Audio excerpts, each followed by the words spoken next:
All right, brace yourselves, because what I am about to tell you is so explosive, so politically toxic, so absolutely catastrophic that it makes every other scandal we have discussed look like a vicar misplacing the church keys. We're talking about Peter Mandelson, the Prince of Darkness himself, being linked to Jeffrey Epstein, and this connection is now threatening to bring down Keir Starmer's entire government. I am not being hyperbolic here. Political insiders are literally using phrases like "end of days" to describe what is coming. We have got a prime minister who appointed someone with alleged connections to one of the most notorious criminals in recent history. We have got questions that are not being answered. We have got a cover-up that makes Watergate look transparent. And we have got a political crisis that could genuinely topple the government. This is not just another Westminster scandal that blows over in a week. This is potentially regime-ending stuff, and it is unfolding right now in real time.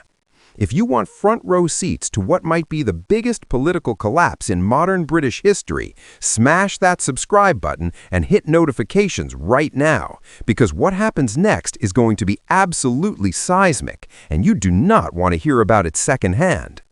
So, let us start with the basics, because this story has more disturbing layers than anyone wants to contemplate. Jeffrey Epstein, for those somehow unfamiliar, was a convicted sex offender and alleged sex trafficker whose crimes and connections to the rich and powerful became one of the biggest scandals of the 21st century. His network included politicians, businesspeople, royalty, and celebrities from around the world. When he died in custody in circumstances that raised more questions than they answered, the focus shifted to everyone who had been in his orbit, everyone who had flown on his private jet, everyone who had visited his properties, everyone who had maintained relationships with him even after his criminal activities became public knowledge. Peter Mandelson's name appearing in connection with Epstein is not entirely new, but what is new is the level of detail emerging about the nature and extent of that connection. We are talking about documented meetings. We are talking about visits to properties. We are talking about a relationship that apparently continued even after Epstein's first conviction. And here is where this becomes Keir Starmer's problem. He knew about these connections, or should have known about them, and he appointed Mandelson to a position of influence anyway. That is not just poor judgment, that is potentially career-ending negligence that raises fundamental questions about Starmer's fitness to govern. The timeline of what Starmer knew and when he knew it is absolutely crucial here, because if it can be proven that he was aware of the Epstein connection before appointing Mandelson, then we are talking about a deliberate decision to bring someone with such toxic associations into government. That would be political suicide on a scale rarely seen in British politics. Even if Starmer claims he did not know, that raises equally damning questions about the due diligence process for senior appointments. How do you appoint someone to a significant position without thoroughly vetting their background and associations? How do you miss a connection to literally one of the most notorious criminals in recent memory? Either way, Starmer looks catastrophically incompetent at best and complicit at worst. Now, the government's response to these allegations emerging has been predictably an absolute disaster. Instead of getting ahead of the story, instead of being transparent about what they knew and when, instead of immediately distancing themselves from Mandelson and launching an investigation, they have gone into full defensive mode. We are getting the usual playbook of deflection, denial, and desperate attempts to change the subject. Downing Street is refusing to answer direct questions about the Epstein connection. Mandelson himself has gone to ground, and Starmer is pretending this is all just opposition muckraking rather than legitimate scrutiny of deeply concerning associations. It is a masterclass in how not to handle a scandal, and it is making everything infinitely worse. The opposition parties have absolutely pounced on this, and who can blame them? The Conservatives are demanding a full public inquiry into what Starmer knew about Mandelson's Epstein connections. Reform UK is calling for both Mandelson's immediate removal and Starmer's resignation. Even the liberal Democrats, who normally try to maintain some semblance of parliamentary decorum, are expressing serious concerns about the judgment and integrity of the current government. This is not just political point scoring anymore. This is genuine cross-party alarm about who is being allowed to positions of power and influence. But here is where the scandal gets even more disturbing, because new information keeps emerging that makes the situation worse with each passing day. Documents are surfacing showing that warnings were raised about Mandelson's associations before his appointment, warnings that were apparently ignored or dismissed. Sources within the civil service are leaking information about concerns that were expressed and overruled. We are building a picture of a prime minister who was so determined to appoint Mandelson for whatever reason that he was willing to ignore red flags that would have stopped any normal vetting process dead in its tracks. The media is absolutely tearing into this story with the kind of intensity usually reserved for major constitutional crises, and that is because this essentially is a major constitutional crisis. Every major newspaper, every news channel, every political podcast is covering this scandal in exhaustive detail.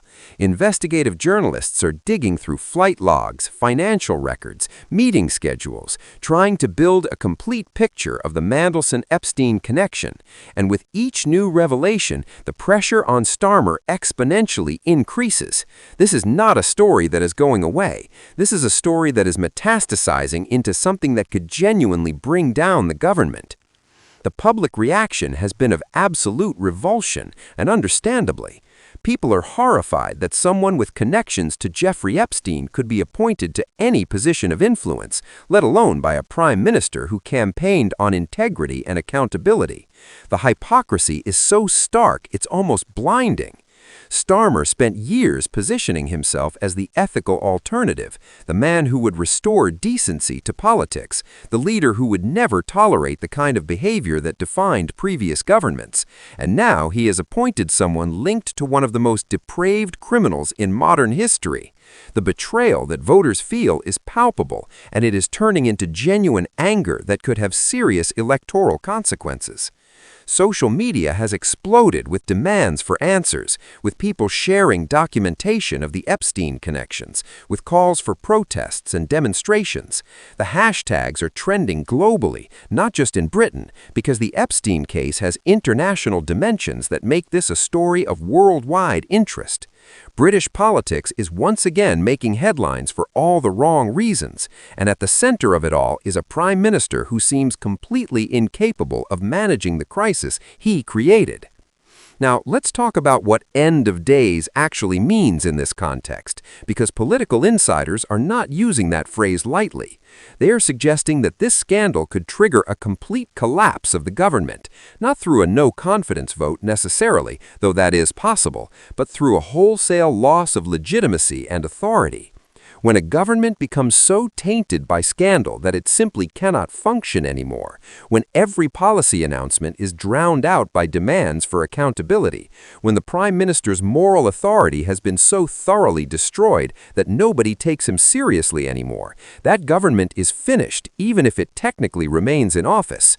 We are potentially looking at a situation where Labour MPs start openly rebelling, where cabinet members resign rather than continue defending the indefensible, where the machinery of government starts breaking down because nobody has confidence in the leadership anymore. This is how governments fall in the modern era, not with dramatic votes or constitutional crises, but with a slow-motion collapse as credibility evaporates and authority dissolves. And the Mandelson Epstein scandal has the potential to trigger exactly that kind of collapse. The international implications of this scandal are absolutely devastating as well. Britain's reputation has already taken significant hits in recent years, but having a government linked, even indirectly, to the Epstein network is a whole new level of reputational damage. Foreign governments are going to be questioning whether they can trust British leadership, whether they want to be associated with a government that is embroiled in such a toxic scandal. International media is covering this story extensively, and the coverage is uniformly terrible for Britain's image. We are becoming a laughingstock and a cautionary tale simultaneously. The legal dimensions of this scandal are worth considering as well, because there are potentially serious legal questions about whether proper procedures were followed in Mandelson's appointment, whether due diligence was conducted, whether warnings were ignored in ways that could constitute misconduct. Opposition parties are already calling for investigations, and if those investigations happen, they could uncover information that is even more damaging than what we already know. We could be looking at criminal investigations, at prosecutions, at a scandal that ends not just political careers, but potentially with people in prison. What makes this particularly dangerous for Starmer is that he cannot distance himself from it. Mandelson's appointment was his decision, the vetting process was his responsibility, and the consequences are entirely his to own. He cannot blame the previous government. He cannot claim he inherited this problem. He cannot deflect to anyone else. This is his scandal.